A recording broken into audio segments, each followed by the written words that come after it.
Hey guys, welcome to Ritika classes by Dheeraj Aket. मैं हूं धीरज अकेट और मैं लेके आया हूं Pearson IIT foundation for class 10 का मैथ का सॉल्यूशन।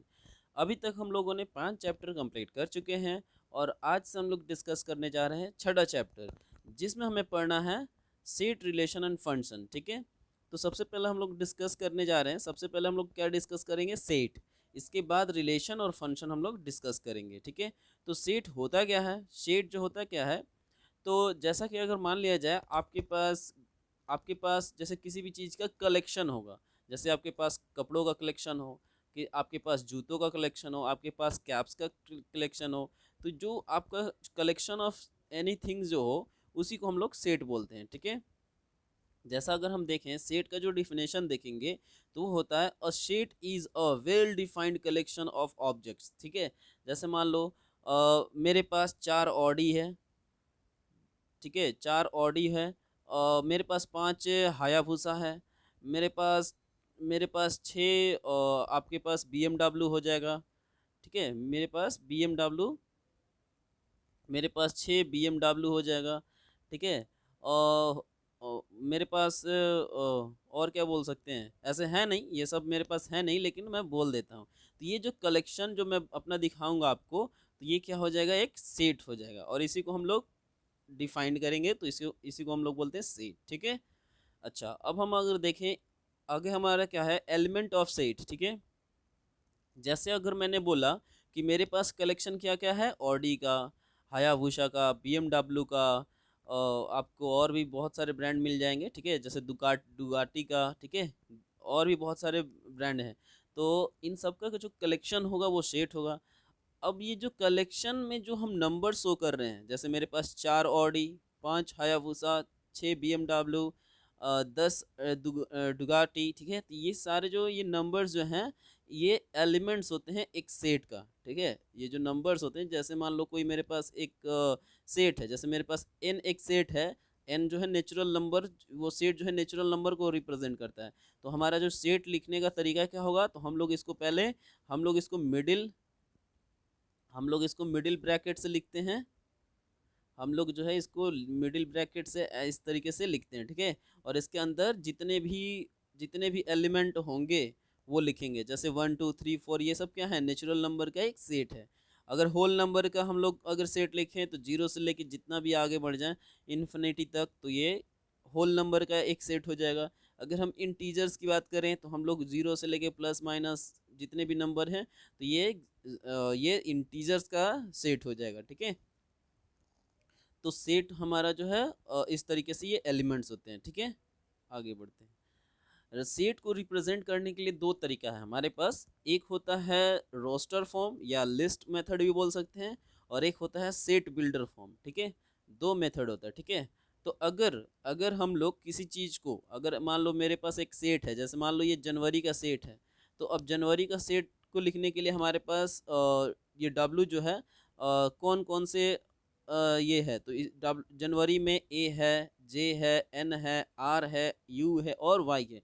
अच्छा, एक और बात देखा जाए कि ए और ए जनवरी में 2 बार आएगा, लेकिन सेट लिखने में हम लोग क्या करते हैं कि 2 बार ए नहीं लेंगे, हम लोग सिंगल एक ही बार ए लेंगे।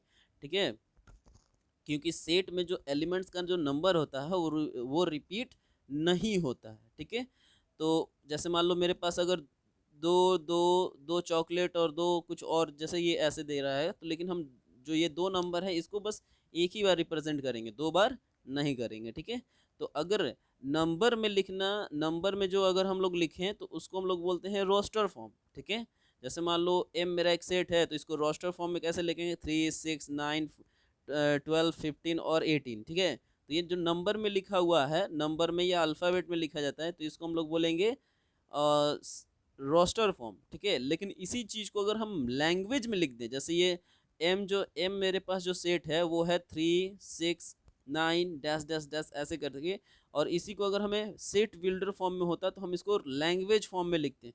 जैसे अगर हमारा एम सेट जो है रोस्टर फॉर्म में लिखना है, तो हम लिखेंगे belongs to 3, x belongs to 3। ठीक है, और थ्री जो है क्या है, x जो है क्या है, x जो है 3 मल्टीपल ऑफ 3। ऐसे लैंग्वेज में लिख देंगे, x जो है मल्टीपल ऑफ अगर 3 हो जाए तो अगर लैंग्वेज में लिखना जो होता है उसको हम लोग बोलते हैं सेट बिल्डर फॉर्म, और अल्फ़ाबेट या न्यूमेरिक वैल्यू में लिखना उसको बोलते हैं हम लोग रोस्टर मेथड। ठीक है, तो सेट को हम लोग दो तरीके से लिख सकते हैं। आगे बढ़ते हैं, अब हमें देखना है टाइप्स ऑफ सेट। ठीक है, सेट बहुत टाइप के होते हैं।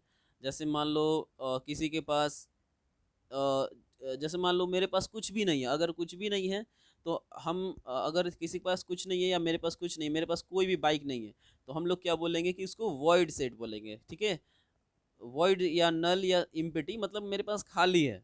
ठीक है, वॉइड मतलब ये होता है खाली, तो मेरे पास अगर खाली है तो हम लोग रिप्रेजेंट कैसे करते हैं, तो हम लोग जो है फाई से रिप्रेजेंट करते हैं। जो भी नल सेट होगा तो हम लोग केवल इसको जो ब्रैकेट हम लोग देंगे इस तरीके से मिडिल ब्रैकेट, तो इसके बीच में इसके अंदर कुछ नहीं रहेगा, इसके अंदर कुछ नहीं रहेगा। या तो ऐसे रिप्रेजेंट करते हैं या फाई हम लोग इसको ऐसे, इस ये जो साइन है हमारा ये फाई होता है, ऐसे राउंड करके और इसको ऐसे काट देना, तो इसको हम लोग बोलते हैं फाई। ठीक है, तो हम लोग नल सेट को इम्पिटी सेट को हम लोग क्या से डिनोट करते हैं, फाई से। जैसे कि एग्जांपल देखा जाए कि लिखा हुआ एग्जांपल कि set of all positive integers less than 1, तो अगर एक से अगर कम जितना भी पॉजिटिव नंबर देखा जाए तो क्या ऐसा कोई पॉसिबल है, कोई नंबर है जो 1 से कोई भी कोई कोई ऐसा नंबर जो पॉजिटिव हो, तो बिल्कुल नहीं। ये 1 से अगर जितना भी ले जाएंगे तो सारा जो है निगेटिव आते चला जाएगा, तो इसलिए ये क्या हो जाएगा, नल सेट हो जाएगा। ठीक है, ये क्या हो जाएगा, नल सेट हो जाएगा, या इसको हम लोग फाई भी बोलेंगे, फाई। ठीक है, ये कौन सा सेट हो गया, तो फाई। ठीक है, ये लिखा है set of all mangoes trees with Apple, क्या कोई भी ऐसा आम का पेड़ है जिस पे सेव मिलता हो, तो ये बिल्कुल गलत सेट है। मतलब ये जो है इम्पिटी सेट है, ऐसा कोई भी आम का पेड़ नहीं है। ठीक है, तो ये नल सेट किसको बोलेंगे, या इम्पिटी सेट या वॉइड सेट जिसकी जो वैल्यू जो है जीरो आ जाए। ठीक है, जिसकी वैल्यू जो है जीरो आ जाए, ठीक है, उसको हम लोग बोलते हैं नल सेट या इम्पिटी सेट या वॉइड सेट। एक होता है हमारा singleton set. Singleton मतलब सेट का मतलब होता है केवल एक सिंगल वैल्यू है। ठीक है, केवल अगर सिंगल वैल्यू है मतलब कि केवल और कोई ऐसा सेट है जिसमें एक सिंगल मेरे पास एलिमेंट आए। जैसे 80, जैसे मान लो एक इसमें एग्जांपल दिया है the set of all the vowels in March. ठीक है, अब इस मार्च वर्ड में कितने वॉवेल्स हैं, तो बस सिंगल एक ही वॉवेल है जो कि ए है। तो ये अगर एक सेट, इस सेट में मार्च का जो इसमें कितने सेट में इस सेट में कितने वॉवेल हैं, तो बस एक, केवल ए जो है एक सेट में है, तो ये एक अगर आएगा तो इसी को हम लोग बोलते हैं सिंगलटन सेट। ठीक है, अगर जैसे मान लो और भी, जैसे ये दूसरा एग्जांपल लेते हैं the set of all seven wonders in India is a singleton set. कैसे, क्योंकि जितना भी जैसे 7 अजूबे जो हैं उसमें जैसे ताजमहल, तो ताजमहल कितना है, तो बस एक ही है, तो ये सिंगलटन सेट हो जाएगा। ठीक है, ठीक है, तो ये सिंगलटन सेट मतलब जिस वैसे सेट जिसमें एक एलिमेंट है, ठीक है, वो सिंगलटन सेट होता है। ठीक है, आगे बढ़ते हैं इक्विवेलेंट सेट। इक्विवेलेंट सेट उस सेट को बोलते हैं, सिंगलेटन जो सेट है, जैसे मान लो अगर कोई एक सेट है, जैसे मेरे पास दो सेट है ए और बी, तो ए मेरे पास जो सेट एक्स है या ए है, तो इसमें चार नंबर ऑफ कितने एलिमेंट हैं, चार। ठीक है, नंबर ऑफ एलिमेंट कितने हैं, इसमें चार एलिमेंट है। और सेट वाई जो है इसमें भी कितने एलिमेंट है, चार। अगर दोनों में इक्वल नंबर ऑफ सेट आ जाए, इक्वल नंबर ऑफ एलिमेंट रहेंगे, इक्वल नंबर ऑफ एलिमेंट हो जाए, तो इसको हम लोग बोलते हैं इक्विवेलेंट सेट। ठीक है, तो दोनों में यहाँ पे दिख रहा है कि नंबर ऑफ, इसको हम रिप्रेजेंट करते हैं नंबर ऑफ, तो नंबर ऑफ मेरे पास कोई सेट हो जाए ए, और नंबर ऑफ वो दोनों बराबर अगर हो जाए, बराबर हो जाए नंबर ऑफ वाई के या नंबर ऑफ बी के, नंबर ऑफ बी के, तो ये दोनों इक्विवेलेंट आपस में इक्विवेलेंट हो जाते हैं। और इक्विवेलेंट सेट का जो है हम लोग किस तरीके से डिनोट करते हैं, तो ये डबल इम्प्लीकेशन वाला, जैसे हम लोग पिछले चैप्टर में पढ़ चुके हैं। ठीक है, आगे बढ़ते हैं इक्विवेलेंट सेट। इसके बाद हमें एक पढ़ना इक्वल सेट। इक्वल सेट का मतलब होता है कि जैसे मान लो मेरे पास एक सेट है ए, और उसमें है आपके पास एलिमेंट 1 2 3। ठीक है, और एक मेरे पास जो है एक सेट बी है, इसमें भी है 1 2 3, ठीक है। तो दोनों में सेम एलिमेंट अगर है, दोनों में अगर सेम एलिमेंट हो, या तो वो सेट बिल्डर फॉर्म में या रोस्टर फॉर्म में, दोनों फॉर्म में हो सकता है, ठीक है। जैसे इसमें क्या दे दिया है, इसमें जो है, जैसे इसमें जो है सेट ए में ये रोस्टर फॉर्म में AEIOU लिखा है, और सेट बी में उसी चीज को ये लैंग्वेज में लिख दिया है, ठीक है। लैंग्वेज में लिखने का मतलब क्या हो गया कि ये दोनों एक ही चीज, एक ही बात हम लोग बोल रहे हैं। यानी अगर दोनों एक ही बात है, इसलिए ए और बी दोनों इक्वल सेट होगा, ठीक है। अच्छा, एक और बात यहाँ ध्यान देने की बात है कि अगर ए और बी आर इक्वल सेट, अगर ए और बी दो मेरे पास सेट है और ये दोनों एक दूसरे के इक्वल अगर हैं, तो वो इक्विवेलेंट हो सकते हैं, ठीक है। इक्विवेलेंट तो हो सकते हैं, लेकिन अगर इक्विवेलेंट अगर कोई सेट है, वो इक्वल सेट नहीं हो सकता है। कैसे? जैसे मान लो अगर मैंने एक सेट लिया ए और बी, और एक मैंने सेट और ले लिया सी, जिसमें मैंने लिखा ABC, ठीक है। अब जैसे अगर देखें ए और बी में same number of same element है, अगर 1 2 3, इसमें भी 1 2 3 लिखा, इसमें भी 1 2 3 लिखा, तो ये दोनों ए और बी क्या है, इक्वल सेट है, ठीक है। और तो ये दोनों इक्विवेलेंट सेट भी होंगे, क्यों? क्योंकि इसमें नंबर ऑफ एलिमेंट कितने हैं, 3, और इसमें भी नंबर ऑफ एलिमेंट कितने हैं, 3। हमें इक्विवेलेंट में क्या देखना है, हमें इक्विवेलेंट सेट में नंबर ऑफ जो एलिमेंट्स है, वो हमें देखना है कि इक्वल है कि नहीं, ठीक है। तो जैसे इसमें भी इस सेट में भी इक्विवेलेंट नंबर ऑफ एलिमेंट्स 3 है, और इसमें भी 3 है, तो ये दोनों इक्विवेलेंट हो गए और इक्वल सेट भी हो गए। लेकिन ए और सी का कंपैरिजन करे जाए, चाहे बी और सी का कंपैरिजन करेंगे, तो इसमें भी नंबर ऑफ एलिमेंट कितने हैं, सी में, सेट सी में कितने एलिमेंट हैं, 3 ही है, ABC। तो इसमें भी 3 है, और बी में भी 3 है, या ए में भी 3 है। तो ए और सी या बी और सी, ये दोनों दोनों जो है इक्विवेलेंट तो होंगे, लेकिन सेम एलिमेंट ना होने की वजह से ये इक्वल नहीं होंगे। तो ये ध्यान में रखना है कि इक्वल सेट्स जो है इक्विवेलेंट तो होंगे, लेकिन इक्विवेलेंट सेट जो इक्वल नहीं होंगे, ठीक है। आगे बढ़ते हैं, डिसजॉइंट सेट। एक हमें देखना है डिसजॉइंट सेट। तो डिसजॉइंट सेट उसको बोलते हैं कि जैसे मान लो मेरे पास है ए, एक सेट है जिसमें 1 2 3 है, और एक मेरे पास सेट है जिसमें है 5 6 और 7 या 8, ठीक है। तो डिसजॉइंट सेट उसको बोलते हैं कि ए का कोई भी एलिमेंट बी में ना मिले, या बी का कोई एलिमेंट ए में ना मिले। तो इस कंडीशन, ये अगर ऐसा कंडीशन बनता है, तो हम लोग इसको बोलते हैं डिसजॉइंट सेट, मतलब दोनों अलग अलग सेट हैं। जैसा कि एग्जांपल में देख लो कि x जो है दिया हुआ है 3 6 9 और 12, और y दिया है 5 10 15 और 20। कोई भी एक x का एलिमेंट जो है y में नहीं है, और y का एलिमेंट x में नहीं है, ठीक है। तो इसलिए हम लोग बोलेंगे इसको डिसजॉइंट सेट, ठीक है। और दूसरा एग्जांपल देखोगे तो ए सेट में ई दिया हुआ है, और बी सेट में भी ई और आई जो है दोनों हैं। तो क्या ये डिसजॉइंट सेट हैं? बिल्कुल नहीं, ये डिसजॉइंट सेट नहीं है, ठीक है ना, क्योंकि दोनों में कुछ कॉमन हो जा रहा है, ठीक है। इसलिए हम लोग बोलेंगे इसको डिसजॉइंट सेट। आगे बढ़ते हैं, एक हमें पढ़ना है सबसेट और सुपर सेट। जैसे मान लो मेरे पास कोई एक सेट है, जैसे मान लो एक सेट है ए जिसमें 2 4 6 और 8 दिया हुआ है, और एक सेट है बी जिसमें 1 2 3 4 5 6 7 8 दिया हुआ है, ठीक है। तो अगर हम सबसेट देखेंगे, तो सबसेट का मतलब होता है कि एक कोई भी, मान लो एक सेट जो है, इस सेट का सारा एलिमेंट दूसरे सेट में है, तो वो जो है ये सेट जो है दूसरे का, इसका जो है ये सबसेट हो जाएगा, ठीक है। जैसे मान लो इस ए सेट में क्या दिया हुआ है, इस ए सेट में इस सेट में 2 4 6 8 दिया हुआ है, और सब बी में भी 2 4 6 और 8 दिया हुआ है, ठीक है। यानी हम लोग बोल सकते हैं ए सबसेट, सबसेट को हम लोग इस तरीके से ये डिनोट करते हैं, ए सबसेट बी, ठीक है। अगर ए का सारा एलिमेंट बी में अगर मिल जाए, तो ए जो है बी का सबसेट हो जाता है। सब मतलब होता है कि, सब वर्ड का मतलब होता है कि अपने से छोटा, यानी बी का ये छोटा रूप जो है ए है, ठीक है। तो इसको हम बोलते हैं ए सबसेट बी।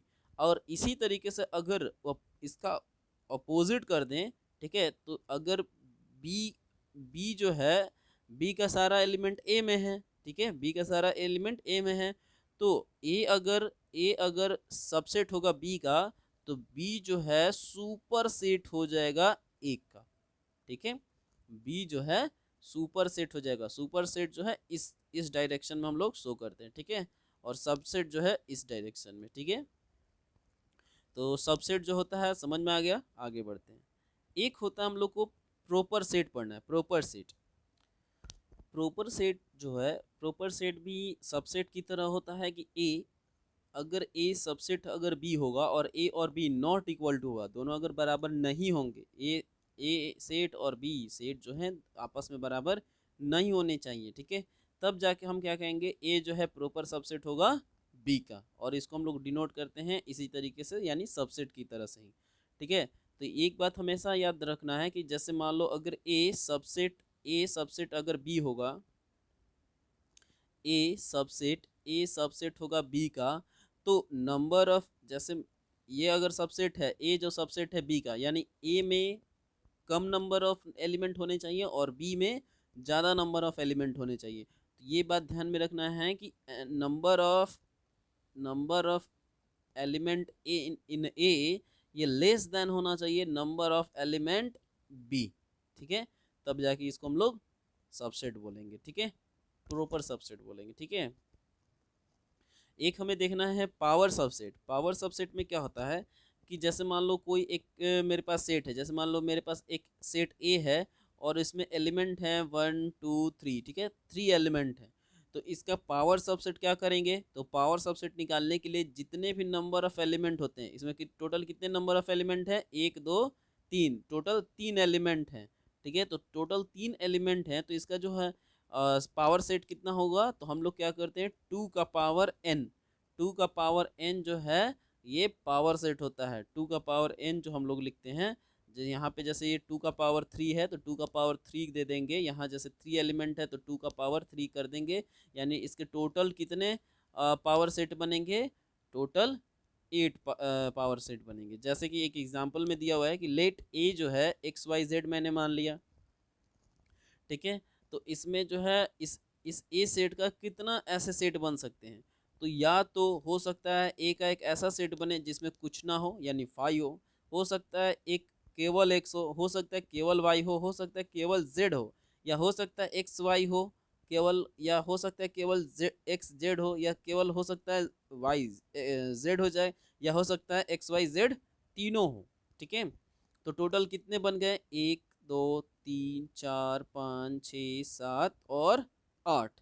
तो पावर सेट जो होता है, पावर सेट निकालना है तो नंबर ऑफ एलिमेंट्स उस सेट में जितने भी हैं बस उसे हम 2 का पावर, जितने भी नंबर ऑफ एलिमेंट्स होगा उतना कर देंगे, वो हमारा निकल जाएगा पावर सेट, ठीक है। आगे बढ़ते हैं। एक होता है यूनिवर्सल सेट। यूनिवर्सल सेट का मतलब जैसे मान लो मेरे, अगर हम एक एग्जांपल लें कि मेरे पास जैसे मान लो मेरा नाम धीरज है, तो मेरे पास एक डुगाटी है, मान लो एक मेरे पास, चाहे मान लो मेरे पास, हाँ, एक एक हायाबुसा है, एक डुगाटी है, ठीक है, और एक BMW है, ठीक है, मान लिया, ठीक है, और मेरा एक दोस्त है, और मान लो मेरा एक दोस्त है सुमित, ठीक है। तो उस अगर हम उसकी बात देखें, ठीक है, मान लो एक मेरा दोस्त सुमित है, तो उसके पास क्या क्या है, तो उसके पास भी अच्छा अच्छा, जैसे मान लो बी एम डब्ल्यू उसके पास भी है, और मान लो और क्या कहते थे, चलो होंडा है, और मान लो कोई और ब्रांड, ब्रांड का नाम ही याद नहीं आ रहा, चलो ठीक है, ये दिया हुआ है। तो अगर हम देखें कि इन दोनों का यूनिवर्सल अगर सेट निकालना है, अगर यूनिवर्सल सेट निकालना है, ठीक है, तो हम लोग क्या करेंगे, यूनिवर्सल सेट का मतलब वो होता है कि ऐसा सेट बने जिसमें इसके सारे एलिमेंट आ जाएं और इसके भी सारे एलिमेंट आ जाएं, ठीक है। तो यूनिवर्सल सेट वैसे बनता है, जैसे मान लो यहाँ पे ये होंडा है, यहाँ पे जैसे मान लो हायाबुसा था तो हायाबुसा मैंने ले लिया, डुराटी ले लिया, BMW ले लिया, ठीक है। अब सुमित के पास देखो, मैंने यहाँ से BMW ले लिया, सुमित के पास भी BMW था, तो अब हम 2 बार BMW नहीं लेंगे, ठीक है। अब यहाँ पे होंडा है तो होंडा भी मैंने ले लिया, ठीक है। तो ये मेरा जो बनेगा सारा जो एलिमेंट डी और एस का एलिमेंट का सारा जो है इसमें एलिमेंट आ गया, तो ये हो जाएगा मेरा यूनिवर्सल सेट। जैसे यहाँ पे एग्जांपल दिया है, ए में ए बी सी है और सेट बी में सी डी ई है। तो एक मेरे पास और एक जो है मेरे पास सेट जो है सी है जिसमें ए ई एफ जी एच जो है यहाँ तक है, ठीक है। तो ये इसका यूनिवर्सल सेट क्या बनेगा बनेगा तो A B C D E F G H तक बन जाएगा, यानी ये सारे यूनिवर्सल सेट में आ जाएंगे, ठीक है। और यूनिवर्सल सेट को या तो यू से डिनोट करते हैं या इसको स्मॉल यू से भी डिनोट करते हैं यूनिवर्सल सेट को, ठीक है। आगे बढ़ते हैं। एक होता है कॉम्प्लीमेंट सेट, ठीक है। कॉम्प्लीमेंट सेट, तो कॉम्प्लीमेंट सेट क्या होता है कि जैसे मान लो एक सेट है मेरे पास ए और उसमें एलिमेंट है 1 2 3 4 5, ठीक है। और मान लो एक सेट मैंने बी लिया है और इसमें जो है मान लेते हैं कि इसमें है आपका 5 6 7, ठीक है। तो हम लोग क्या करेंगे, पहले इसका यूनिवर्सल सेट निकालेंगे। तो यूनिवर्सल सेट क्या हो जाएगा, यूनिवर्सल सेट जो हो जाएगा तो 1 से लेके 7 तक सारे नंबर्स यूनिवर्सल सेट में आ जाएंगे, ठीक है। तो 1 2 3 4 5 6 और 7, ठीक है। ये सारा यूनिवर्सल सेट हो गया। अब अगर हमें निकालना है कॉम्प्लीमेंट ऑफ ए, तो कॉम्प्लीमेंट ऑफ ए अगर हमें कॉम्प्लीमेंट को डिनोट करना होगा तो हम लोग क्या लिखेंगे, ए लिख के उस पर डैश। ए का कॉम्प्लीमेंट होता है ए डैश, या इसको हम लोग ऐसे भी लिखते हैं कभी कभी, ए लिख के और उस पर स्मॉल सी दे देते हैं, तो कॉम्प्लीमेंट ऑफ ए, ठीक है। तो हमारे पास दो तरीका है कॉम्प्लीमेंट लिखने का, ठीक है। तो अगर मैंने यूनिवर्सल सेट ले लिया और अगर हमें कॉम्प्लीमेंट ऑफ ए लिखना है, कॉम्प्लीमेंट ऑफ ए निकालना है, तो हम क्या करेंगे कि यूनिवर्सल सेट में से ए सेट को हम लोग माइनस कर देंगे। यूनिवर्सल सेट में से ए सेट को क्या करेंगे, माइनस कर देंगे, और जो बचेगा यानी यूनिवर्सल सेट में 1 से लेके 7 है और 1 से लेके 5 तक हम लोग हटा देंगे। बाकी मेरा जो बचेगा 6 और 7, ये हमारा हो जाएगा कॉम्प्लीमेंट ऑफ ए। अगर हमें कॉम्प्लीमेंट ऑफ बी निकालना होता तो यूनिवर्सल सेट में से सेट बी को मतलब माइनस कर देंगे, यानी सेट बी में से 5 6 7 अगर 5 6 7 जो है हटा देंगे तो बी डैश जो है, बी डैश कितना हो जाएगा 1 2 3 4, बस ये हो जाएगा, ठीक है, कॉम्प्लीमेंट ऑफ बी, ठीक है। जैसे मान लो यहाँ पे एक यूनिवर्सल सेट दिया हुआ है 3 से लेके 24 तक, 3 का मल्टीपल, और एक सेट दिया हुआ है 6 12 18 और 24।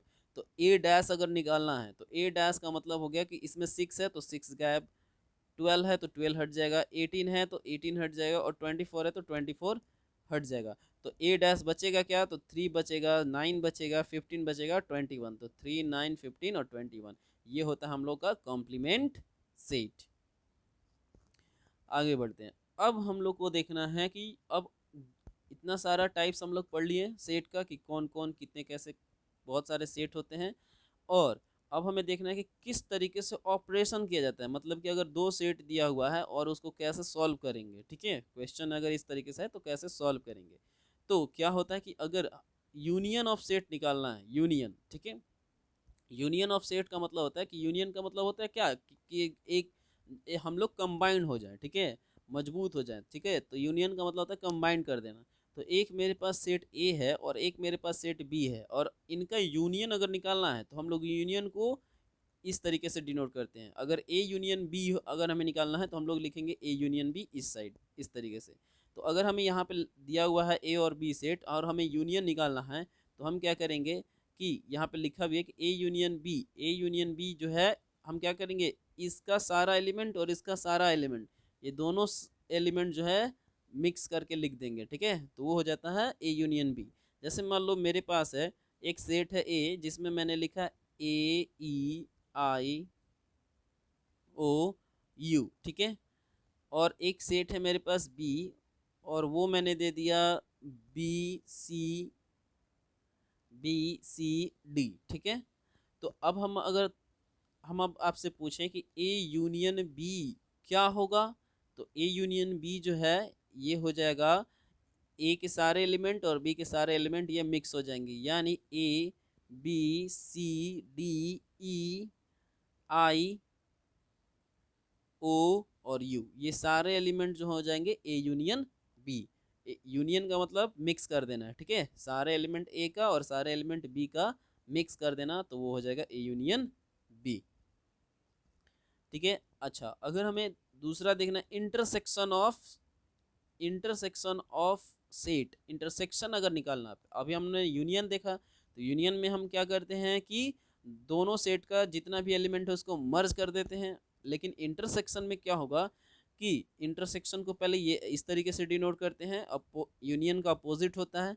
तो अगर मान लो हमारे पास एक सेट है ए जिसमें 1 से लेके 8 तक नंबर है, और एक सेट है हमारे पास बी जिसमें 1 से लेके 1 3 5 और 7 है, ठीक है। अगर हमें इंटरसेक्शन निकालना है तो इंटरसेक्शन में क्या होता है कि वैसे ही एलिमेंट को हम लोग लेंगे जो दोनों में कॉमन हो, जो दोनों तरफ कॉमन है, जो दोनों तरफ कॉमन है, तो उस एलिमेंट को हम लोग लेंगे इंटरसेक्शन में। यानी हम लोग देखेंगे कि ए इंटरसेक्शन अगर बी करें तो इसमें 1 है तो इसमें भी 1 है, इधर 3 है तो इधर भी, इधर 3 है तो इधर भी 3 है, इधर 5 है तो इधर भी 5 है, इधर 7 है तो इधर भी 7 है, यानी 1 3 5 7 जो हो जाएगा ये हमारा इंटरसेक्शन हो जाएगा। जैसे मान लो मैंने एक एग्जांपल लिया, मैंने पास एक सेट लिया और इसमें मैंने लिखा कि ए, मैंने एक सेट लिया और इसमें मैंने लिखा इसमें मैंने एक सेट लिया ए बी सी, ठीक है, और एक मैंने सेट लिया जिसमें मैंने लिखा बी ई एफ, ठीक है। तो इनका अगर यूनियन निकालना है, अगर यूनियन निकालना है तो ए यूनियन बी करेंगे तो क्या होगा कि दोनों के जितने एलिमेंट है वो सब मिक्स हो जाएंगे, यानी हो जाएगा ए बी सी ई और एफ, ठीक है, ये हो गया यूनियन। और इंटरसेक्शन अगर निकालना है तो क्या निकालेंगे, ए इंटरसेक्शन बी निकालना है, तो बस हमें देखना है कि इन दोनों सेट में कौन सी ऐसा टर्म जो है जो कॉमन है, तो केवल एक ही ऐसा टर्म है जो बी है, वो है हमारा कॉमन, तो बस यही हमारा क्या हो जाएगा, यही हो जाएगा मेरा ए इंटरसेक्शन बी जो है ये केवल बी आएगा, ठीक है। बहुत बार ऐसा होता है कि जैसे मान लो मेरे पास एक सेट है ए और ये है तुम्हारा ए बी और सी, ठीक है, और फिर मैंने एक सेट बी लिया जिसमें मैंने लिया डी ई और एफ, ठीक है। तो और इसका अगर ए इंटरसेक्शन बी निकालने के लिए बोल दे, ए इंटरसेक्शन बी निकालने के लिए बोल दे, तो इंटरसेक्शन में अब देखेंगे कि कॉमन कहाँ है, तो कॉमन इन दोनों में कोई भी ऐसा एलिमेंट नहीं है, इसका मतलब ये फाई हो जाएगा, ठीक है। ये जो है सेट, ये कैसा सेट बन जाएगा, ये नल सेट बन जाएगा, यानी फाई सेट बन जाएगा, ठीक है। तो ये हो गया हमारा इंटरसेक्शन। अब हमें देखना है डिफरेंस ऑफ सेट्स, ठीक है, कि अगर एक मेरे पास सेट ए है और दूसरा सेट बी है, तो अगर डिफरेंस निकालना है ए डिफरेंस बी, यानी ए माइनस बी अगर निकालना हो तो हम लोग क्या करेंगे, तो उस समय क्या करते हैं कि ए और बी अगर डिफरेंस करना है तो देखो जो भी बी में एलिमेंट है अगर वो ए में मैच हो रहे हैं, ठीक है, ए के जितना भी एलिमेंट है अगर वो बी में मैच हो गए तो वो कैंसल आउट हो जाएंगे। जैसे यहाँ पे 3 है, ए सेट ए में 3 है लेकिन सेट बी में 3 है नहीं, तो वो नहीं है, कैंसिल होगा। सेट ए में 6 है तो इसमें भी बी में भी 6 है, सेट ए में 9 है तो इसमें नहीं है, सेट ए में 12 है तो सेट बी में नहीं है, सेट ए में 15 है तो सेट बी में 15 नहीं है, सेट ए में 18 है तो हाँ सेट बी में 18 है, तो ये दोनों कैंसिल हो जाएगा, ठीक है, ये दोनों कैंसिल हो जाएगा, ठीक है। और ए में और बाकी अब बचा कितना, तो 3 9 12 और 15, 3 9 12 और 15, तो ये हो जाएगा हमारा ए माइनस बी, ठीक है। अगर इसी तरीके से बी माइनस ए निकालना होता है तो हम इस साइड से माइनस करते, ठीक है। जैसे कि अगर हम एक एग्जांपल ले लें कि अगर मेरे पास एक सेट है और वो है ए बी सी और डी, ठीक है, और एक सेट मेरे पास बी है जो कि है, आप जो कि हम मान लेते हैं B B D E F, ठीक है। तो अब हमको जब ए माइनस बी निकालना होगा, अगर हमें ए माइनस बी निकालना होगा तो हम क्या करेंगे कि इन दोनों सेट में देखेंगे कि ए का कौन सा एलिमेंट है जो बी में है। तो ए का एक बी और यहाँ बी कैंसल, डी और डी कैंसल, तो बचा क्या मेरे पास ए सेट में क्या बचा, तो ए और सी बचा, तो ये दोनों बच जाएंगे। अगर इसी तरीके से अगर हमें बी माइनस ए निकालना होता है, बी माइनस ए, तो हम लोग अब क्या करेंगे, इस साइड से माइनस करेंगे, यानी बी का कौन सा एलिमेंट है जो ए में है, तो बी का बी एलिमेंट जो है और डी एलिमेंट जो है। तो अब बी एलिमेंट में बचा कौन सा, तो इसमें बी सेट में हमारे पास ई और एफ बचा, तो ये हो जाएगा डिफरेंस बी माइनस ए। ठीक है, आगे बढ़ते हैं, सिमेट्रिक डिफरेंस ऑफ सेट ए, ठीक सेट्स। ठीक है, अब जैसे मान लो मेरे पास अभी हमारे पास क्या था कि अभी हम लोगों ने देखा कि मेरे पास दो सेट हैं और दोनों का जो डिफरेंस लेने पे वो अलग अलग आ रहे हैं। लेकिन बहुत बार ऐसा होता है कि जब लिया जाए, जब अगर डिफरेंस लिया जाए, ठीक है, तो दोनों इक्वल आ जाए, ठीक है, दोनों जो है इक्वल आ जाए, तो उस टर्म को हम लोग क्या करते हैं, सिमेट्रिक डिफरेंस, मतलब दोनों तरफ से डिफरेंस करने पे सिमेट्री हो जाए, सिमेट्री मतलब सेम आ जाए। ठीक है, तो उसको हम लोग बोलेंगे, जैसे मान लो यहाँ पे एक एग्जांपल दिया, ए सेट ये दिया है, अब बी सेट ये दिया है, और तो सिमेट्रिक डिफरेंस में जो हमें देखना है कि हमारे पास बस ये देखना है, ये दो दो फॉर्मूला, या तो अगर हम ए और माइनस बी करके और बी माइनस ए का यूनियन ले लें, ठीक है, हमारे पास दो फॉर्मूला क्या है कि अगर हमें सिमेट्रिक निकालना, सिमेट्रिक को हम लोग इस तरीके से डिनोट करते हैं, ए डेल्टा करके, डेल्टा का ये साइन होता है, और बी, तो इसको हम लोग सिमेट्रिक पढ़ते हैं। ठीक है, तो अगर हमें सिमेट्रिक निकालना, सिमेट्रिक डिफरेंस, तो हम लोग दो तरीका से निकाल सकते हैं, या तो पहले हम लोग डिफरेंस निकाल के उसका यूनियन कर दें, और नहीं तो पहले यूनियन और इंटरसेक्शन निकाल के उनका डिफरेंस कर दें, दोनों वैल्यू जो है सेम आ जाएगी, तो उन्हीं को हम लोग बोलते हैं सिमेट्रिक डिफरेंस ऑफ सेट। ठीक है, डिफरेंस, ठीक है, डिफरेंस सेट। ठीक है, तो अगर हमें मान लो अगर एक एग्जांपल दिया है कि ए की वैल्यू इतना दिया है और बी की वैल्यू इतना, तो ये पहले कंडीशन में इन्होंने क्या किया है कि ए माइनस बी, तो ए माइनस अगर बी करें तो ए की कौन सी ऐसी वैल्यू है जो बी में है, यानी केवल 6 और 6 कैंसिल होगा और 12 कैंसिल होगा, बाकी 1 2 4 8 10, 1 2 4 8 10 जो है बाकी रह जाएगा। और हमें यूनियन करना है, क्या करना है, b माइनस ए, तो b माइनस ए अगर करेंगे तो 6 और 12 कट जाएगा, तो केवल 3 यहाँ पे बचेगा, b में से अगर a को घटाते हैं तो, ठीक है, तो केवल 3 बचेगा।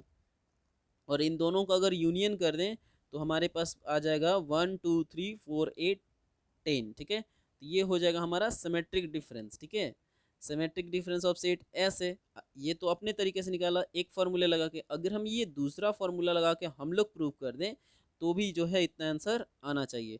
तो हम लोग देखेंगे कि पहले हम लोगों को सिमेट्रिक निकालना, तो पहले हमें यूनियन निकालना पड़ेगा। अगर हमें ए सिमेट्रिक बी निकालना है तो हम लोग को क्या करना पड़ेगा कि हम लोग को पहले ए यूनियन बी निकालना पड़ेगा, और तब जाके डिफरेंस कर देंगे ए इंटरसेक्शन बी के साथ। ठीक है, तो हम लोग पहले ए यूनियन बी अगर देखें तो यूनियन में क्या करना, हमें ए और बी में हमारे पास जो ए यूनियन हमें जो हमें यूनियन निकालना है, तो यूनियन में क्या करते हैं, ए में जितना भी एलिमेंट है और बी में, ये सबको मर्ज करना है, यानी 1 2 1 2 3 4 6 8 10 और 12। ठीक है, यूनियन करने से क्या हो जाएगा, इतना आ जाएगा, और माइनस इंटरसेक्शन, इंटरसेक्शन में क्या होगा कि बस हमें देखना है कि कौन कौन सा एलिमेंट जो दोनों में कॉमन आ रहा है, यानी इसमें इसमें 3 नहीं है, तो इसमें 6 और 12 जो है, 6 और 12 जो है यही दोनों कॉमन आ रहा है। और जब डिफरेंस लेंगे तो डिफरेंस में हम क्या करते हैं कि ए का मतलब पहला टर्म का कौन सा एलिमेंट जो है दूसरे टर्म में है वो कैंसल आउट हो जाएगा, यानी 6 6 कैंसल और 12 12 कैंसल, यानी हमारे पास क्या बचा, 1 2 3 4 8 और 10। ठीक है, तो फिर से वही बात आ गया। ठीक है, तो इसी को बोलते हैं हम लोग सिमेट्रिक डिफरेंस ऑफ सेट, या तो पहले डिफरेंस निकाल के ए बी और बी ए का यूनियन कर दो, और या तो यूनियन और इंटरसेक्शन निकाल के उनका डिफरेंस कर दो। ठीक है, तो दोनों की वैल्यू जो है सेम आ जाएगी। ठीक है, इसके बाद हम लोग कुछ पढ़ लेते हैं कुछ लॉस। ठीक है, अगर हमें कोई भी ऑपरेशन करना है, ठीक है, जैसे कम्यूटेटिव लॉ लगाना है, एसोसिएटिव लॉ लगाना है, तो कहाँ पे क्या क्या जैसे ए और बी का यूनियन करेंगे और बी यूनियन ए करेंगे तो दोनों की वैल्यू इक्वल आएगी। जैसे ए और बी की, दोनों को ए और बी को मिलाओ या बी और ए को मिलाओ तो बात बराबर हो जाएगी, यानी दोनों इक्वल हो जाएगा। ठीक है, इसी तरीके से अगर ए इंटरसेक्शन बी करें और या बी इंटरसेक्शन ए करें तो वो भी सेम हो सकता है। ठीक है, तो ये अगर सेम, ऐसा जरूरी नहीं कि ये दोनों सेम ही हो। ठीक है, इंटरसेक्शन में चेंज भी हो सकते हैं। ठीक है, इंटरसेक्शन में चेंज भी आता है। जैसे मान लो अभी हमने देखा ये ए और ए डेल्टा बी, यानी ए जैसे ए डेल्टा बी का मतलब हो गया कि ए सिमेट्रिक डिफरेंस हो बी के और बी जो है सिमेट्रिक डिफरेंस हो जाए ए के। ठीक है, तो ये तीनों जो लॉ हो जाएंगे ये कम्यूटेटिव लॉ की तरह काम करेंगे। एसोसिएटिव लॉ के बाद डिस्ट्रीब्यूटिव लॉ, जैसे मान लो ए के साथ एक बार बी का यूनियन होगा और ए का एक बार सी के साथ यूनियन होगा। ठीक है, तो एक बार ए और बी यूनियन करेंगे और एक बार ए और सी जो है यूनियन करेंगे। ठीक है, इसी तरीके से यहाँ पे भी है। ठीक है, उसके बाद डी मॉर्गन्स लॉ की बात करें कि अगर ए और बी का यूनियन निकाल के और उनका कॉम्प्लीमेंट निकालें तो वो ए कॉम्प्लीमेंट और इंटरसेक्शन बी कॉम्प्लीमेंट के बराबर हो जाएगा। इसी तरीके से ए इंटरसेक्शन अगर बी का कॉम्प्लीमेंट निकालें तो ए का कॉम्प्लीमेंट और यूनियन, यहाँ पे अगर इंटरसेक्शन है तो यूनियन और यूनियन है तो इंटरसेक्शन, ये ध्यान में रखना हमको। ठीक है, तो ये सारे कुछ लॉज हैं, उनको हम लोग को देखना है। ये हम लोग मतलब सॉल्व करते करते क्वेश्चन ये सारे हमें याद हो जाएंगे। ठीक है, आगे बढ़ते हैं। कुछ नोट्स हैं, जैसे मान लो अगर हमारा अभी हम लोग कुछ नोट्स देख लेते हैं। जैसे मेरे पास कोई सेट अगर फाई आ गया, यानी उसमें कितने एलिमेंट हैं, 0। ठीक है, इसको हम लोग नल सेट और इम्पिटी सेट करते हैं। ठीक है, पहले ही हम लोगों ने देखा है। जैसे अगर ए और ए डैश, यानी ए और ए कॉम्प्लीमेंट जो है आपस में क्या हो जाएंगे, डिसजॉइंट सेट, मतलब इन दोनों में ये दो ए और ए डैश जो सेट जो बनेगा इनमें कोई भी एलिमेंट कॉमन नहीं होगा, तभी जाके ये डिसजॉइंट सेट बन जाएंगे। ठीक है, अगर हम यूनिवर्सल सेट का मतलब सारे एलिमेंट आ जाएं और उनका उसका अगर हम यूनिवर्सल सेट का कॉम्प्लीमेंट निकाल दें तो इसका मतलब कि कोई भी एलिमेंट नहीं है। सारे एलिमेंट का कॉम्प्लीमेंट क्या होता है, सारे एलिमेंट का कॉम्प्लीमेंट मतलब कि कोई भी एलिमेंट ना। ठीक है, तो ए यू डैश बराबर हो जाएगा 5। ठीक है, इसे हमें 5 पढ़ते हैं। ठीक है, अगर हम ए सबसेट बी की बात करें, ए सबसेट बी तो क्या होना चाहिए, ए यूनियन बी जो है बी आना चाहिए। अगर ए सबसेट बी, तो सबसेट में क्या देखा था कि ए का सारा एलिमेंट बी में आना चाहिए, इसका मतलब बी जो है ए से बड़ा होना चाहिए। तो अगर इन दोनों को अगर यूनियन करेंगे, यानी दोनों को मिलाएंगे, यानी इसका मतलब बी आएगा। ठीक है, अगर ए यूनियन यूनिवर्सल सेट करें, यानी पूरे में ए को फिर से मिला दें तो फिर से पूरा ही रहेगा। ठीक है, तो यूनियन ही रहेगा। तो ये कुछ रूल्स हैं जो हमें देखने हैं। ठीक है, कुछ यहाँ पे भी नोट्स है, नोट्स को हम लोग को थोड़ा केयरफुली पढ़ना चाहिए। ठीक है, ये कह रहा है कि every set is a subset of every set. ठीक है, तो सॉरी, इम्पिटी सेट जो है, इम्पिटी सेट हर एक सेट का, कोई भी सेट हो उसमें एक इम्पिटी सेट होता है। जैसे मान लो मेरे पास एक सेट ए है जिसमें जिसमें एलिमेंट जो है 1 और 2 है। ठीक है, तो इसका जो सबसेट जो हम अगर बनाना चाहें या पावर सेट बनाना चाहें तो सबसे पहले हम क्या लिखेंगे, इसके सबसे पहला जो सेट होगा वो 5 ही होगा, मतलब इम्पिटी सेट ही होगा। तो इसको हम लोग एक, फिर ऐसा सेट बनेगा 1 से और दूसरा सेट बनेगा 2 से और तीसरा सेट बनेगा 1 और 2 दोनों से। ठीक है, यानी टोटल इसमें दो एलिमेंट है ना, दो एलिमेंट, तो हम लोग क्या करेंगे, पावर सेट निकालने के लिए 2 का पावर n, यानी 2 का पावर 2 करेंगे, यानी 4, यानी 4 इसमें सेट बन रहे हैं। यानी कोई भी सेट हो उसका अपना एक इम्पिटी सेट होता है। ठीक है, every set is subset of itself, बिल्कुल। ये जो सेट, जैसे मान लो यहाँ पे मैंने एग्जांपल लिया कि ए 1 और 2 एक सेट लिया, तो इसका जो सबसेट मैंने निकाला तो इसका एक सबसेट फिर से 1 2 आ गया, यानी कोई भी सेट अपना खुद का ही एक सबसेट होता है। ठीक है, इसी तरीके से आगे कह रहा है कि a set has n elements then the subset of, तो सबसेट निकालना है तो क्या करेंगे, पावर सेट, और सबसेट निकालना है तो हम लोग 2 का पावर n कर देंगे। अगर हमें प्रॉपर सेट चाहिए, नॉन इम्पिटी सेट चाहिए, तो जैसे मान लो अगर हम इसका अगर हम इसका सबसेट निकालें तो टोटल कितना आया है, 4। अगर हमें इसमें से नॉन एम्प्टी सेट नहीं चाहिए, यानी ये जो ब्लैंक वाला जो सेट आ रहा है, मतलब फाइव जो सेट है ये अगर नहीं चाहिए, तो हम क्या करेंगे, टू का पावर एन करके उसमें से ये ब्लैंक वाला सेट माइनस कर देंगे, यानी टू का पावर एन माइनस वन कर देंगे, यानी इसमें अब टोटल कितने, तीन ही सेट बचेंगे। ठीक है, मतलब कोई भी सेट लो और उसमें जितने भी एलिमेंट होंगे दो का पावर एन करके और उसका मान निकाल लेना, और उतना निकालने के बाद हम लोग उसमें से, अगर हमें एम्प्टी सेट नहीं चाहिए तो उसमें से हम वन माइनस कर देंगे। ठीक है, तो ये हो जाएगा मेरा नॉन एम्प्टी सबसेट। ठीक है, आगे बढ़ते हैं, कुछ और डिस्कस कर लेते हैं। इसमें कह रहा है कि if a set has n element their number of subset A is, ठीक है, वही बात ऊपर की बात ही ये बोल रहा है। ठीक है, टू का पावर एन होना चाहिए और टू का पावर एन माइनस वन होना चाहिए। ठीक है, कुछ और डिस्कस कर लेते हैं। अभी हम लोगों ने जस्ट पीछे भी देखा है, वो पीछे, ठीक है, ए और बी, ए जो है सबसेट अगर बी का होगा तो ए यूनियन बी मिलाने से क्या बनना चाहिए, हमें बी बनना चाहिए। ठीक है, इसको जब हम क्वेश्चन सॉल्व करेंगे तो और ये क्रिस्टल क्लियर होते चला जाएगा। ठीक है, इसी तरीके से अगर हम और थोड़ा सा इधर देखें, जैसे ए और कॉम्प्लीमेंट ए, मतलब ए और कॉम्प्लीमेंट ए का मतलब, ये कॉम्प्लीमेंट क्या होता है, ए का अपोजिट होता है कॉम्प्लीमेंट। अगर इन दोनों में डिफरेंट सेट है और उन दोनों को मिला देंगे तो ये यूनिवर्सल सेट, एक नया सेट जिसमें इन दोनों के एलिमेंट मिक्स हो जाएंगे। ठीक है, इसी तरीके से ए डिफरेंस बी, ए डिफरेंस बी और बी डिफरेंस ए अगर सेट निकालते हैं तो इसमें ये बराबर तभी नहीं होगा जब ए बराबर बी होगा तब। ठीक है,